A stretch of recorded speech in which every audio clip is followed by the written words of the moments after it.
Welcome back to day 27 of 31 Monsters in 31 Days. Let's find out who we're making today. Oh, my favorite guy, Bigfoot. Let's get started. While we're sketching out the plan and making the basic blob shape that all the monsters in this series are built off of, I'm going to give you a bit of a history of Bigfoot and why I included him on my monster list. If you want to see slower, step-by-step instructions on how to make this basic blob form, check out this video. For details on how I do my paper mache, check out this video. Both are linked in the description. Bigfoot, or Sasquatch, comes to us from the indigenous people of the Pacific Northwest area of North America and from European folklore about wild men of the woods. As European settlers and explorers moved into the Pacific Northwest, the stories from the different cultures merged. Fur traders and prospectors in the area would occasionally report large footprints or sightings of hair-covered mountain men in remote wilderness areas. There's a canyon in the state of Washington in the US called Ape Canyon because of the alleged Bigfoot sightings there. In 1924, a group of prospectors reported being attacked by a group of ape men who threw large rocks at their cabin. And sightings of ape men like this were not all that rare. The term Bigfoot became widespread when a regional California newspaper published a letter from a logger describing giant human-like footprints in Six Rivers National Forest in the US. The logging crew started using the term Bigfoot to describe the creature. A reporter contacted the logging crew and wrote numerous articles about the footprints, including a front pager with a photo of one of the loggers holding a plaster cast of the footprint. From there, the story spread rapidly with major national US news outlets covering the story, and Bigfoot became a household name. The iconic image of Bigfoot striding and looking over his shoulder comes from a 1967 home movie shot in California by Roger Patterson and Bob Gimlin. The two men traveled to the Bluff Creek, California, US area because of reported Bigfoot sightings there. Apparently, they were riding along the edge of the creek on horseback and came upon the Bigfoot as they rounded a corner. Patterson then grabbed his camera out of his saddlebag and started running after the beast. He then shot the short film that contains the famous frame of the female Bigfoot looking back at him while she walks into the woods. By the 1970s and 80s, Bigfoot had grown beyond folklore into a well-known pop culture icon. One of my favorite movies as a kid was Harry and the Hendersons, so you know I had to include Bigfoot on my monster list. My next step is to make Bigfoot's teeth and eyeballs. I'll need these to dry before I can add them to his face. I'm sculpting these bits with DOS air dry clay. This clay has a lot of paper fiber in it, and I really recommend a paper clay for a project like this. I'm hoping to do a more in-depth video in the future, but not all air dry clays are equal. I'll leave a link for this clay and my other supplies in the video description. Here are the clay bits all dried. I'm going to give the eyeballs a light sanding with these nail files I like. They'll be in the supply list in the description. This makes the eyes super smooth. If you try this yourself, don't forget to protect your lungs while sanding. I'm also giving the eyeballs a couple coats of white paint.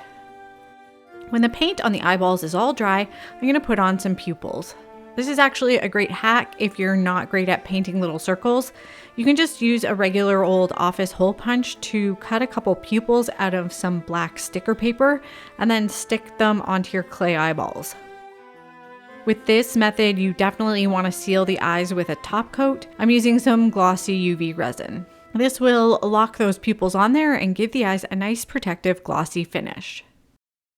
Now, most of these blob monsters don't have any feet, but this is Bigfoot. It's in the name. We have to give him feet, or at least some toes. So I'm cutting some tootsies out of this bit of foam floor mat. I'll hot glue these onto the bottom of the blob, then I'll use some small wads of aluminum foil and some masking tape to build up his toes. And of course, all that is going to get covered with a couple coats of paper mache. I want to give him some little toenails, so I'm cutting some little toenail shapes out of cardboard. This is the back of a notepad. I'm hot gluing on those toenails. Then I'm wrapping folded strips of gluey paper around each nail to give him some crusty toenail skin. And we'll let that fully dry. We're going to paint the inside of our Squatch's mouth now. I'm gessoing the tongue area first to make sure I get good coverage with my pink paint. I'm keeping it pretty cartoony with this one. I'm gonna make Bigfoot's gums next, but as you well know, I hate trying to get in with a tiny brush and painting around his teeth, so I'm gonna use some food coloring to tint my clay so I don't have to paint the gums later. I'm using some white glue to stick this big snake of clay onto Bigfoot's face. Then I'm putting a bit of glue on the base of each tooth and pushing it into the wet clay. Now, this won't work with all brands of air dry clay. That's why I really recommend using DOS or Creative Paper Clay will work too. And give the gums a bit of definition with a sculpting tool. I do the same thing with the bottom teeth, and now we can make his face. I want his face to look really cartoonish. I'm going for a look really similar to the Yeti we made. I'm gonna make the upper part of his face out of air dry clay too. I'm using some good quality white glue to stick this kind of rounded triangular shape onto his head. I put some glue on the back of the eyeballs we made earlier, and I'm pressing them into place. I made a little nose by rolling out a teardrop shape, using the back of my knife to press in some little nose wrinkles, and then giving the teardrop a little curve. I'll stick 2 little nostril balls on the side there, and then stick that to Bigfoot's face. Put some small bits of clay into the face to make these little ridges, and then set him aside to dry. With the gums and the face dry, we're going to use some long strips of paper to make some lips. I'm using this twist of paper towel to bulk up the lips a little bit. I'm placing it on the glue-soaked strips of brown paper and folding it inside like a little taco. Then I can pick it up off my work mat and wrap it onto Bigfoot's face.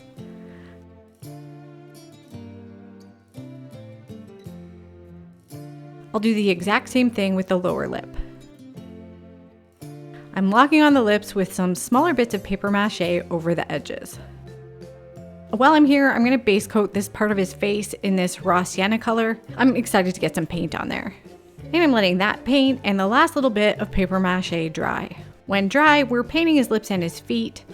The rest of the paper mache is going to be covered in brown fur, so I'm not going to bother painting that, but I will paint his crusty little toenails. And now it's time for the fur.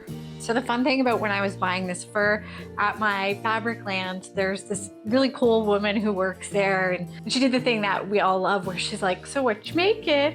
And I got to say, "Bigfoot." And she was like, "Nice." And I was like, "Yeah, it is." Anyhow, I like to cut my fur into strips. I just find it's a lot easier to work with this way. I'm using a fresh blade to slide through the backing of the fur fabric. In my experience, this is the best way to do it to limit the amount of loose hairs everywhere. Cutting with scissors is a lot more messy. Starting at the bottom, we're hot gluing our fur strips around our Bigfoot blob. The hair on the fur is pretty long, so I can get away with leaving a bit of space between the strips of fur. Another good tip for working with fur is to pay attention to the direction that the fur kind of grows or lays in. Around the face, I'm laying it so it grows away from his face. On the top of his head, I'm laying it so it stands straight up for a goofy look. And here's our finished Bigfoot. It's hard to believe considering how much I really love Bigfoot, but this is the first paper mache squatch I've ever made. If you think I did a good job on him, give this video a like. If you think I did a bad job, tell me what you would have done differently in the comments. Today, I'm gonna ask you to share this video with a friend you think might like it. I'd so appreciate that. Since I'm a smaller channel, anytime you hit that share button, it really helps me out. You can even hit share and copy the link, and you don't even have to send it to anybody. It still really makes a difference. Happy Halloween, everybody. But don't forget, I've still got 4 more monsters to make to get to my goal. So make sure you're subscribed so you don't miss tomorrow's video. We're going for an extended spooky season here. You can watch ad-free on Patreon. Again, thanks so much for watching, and I'll see you tomorrow.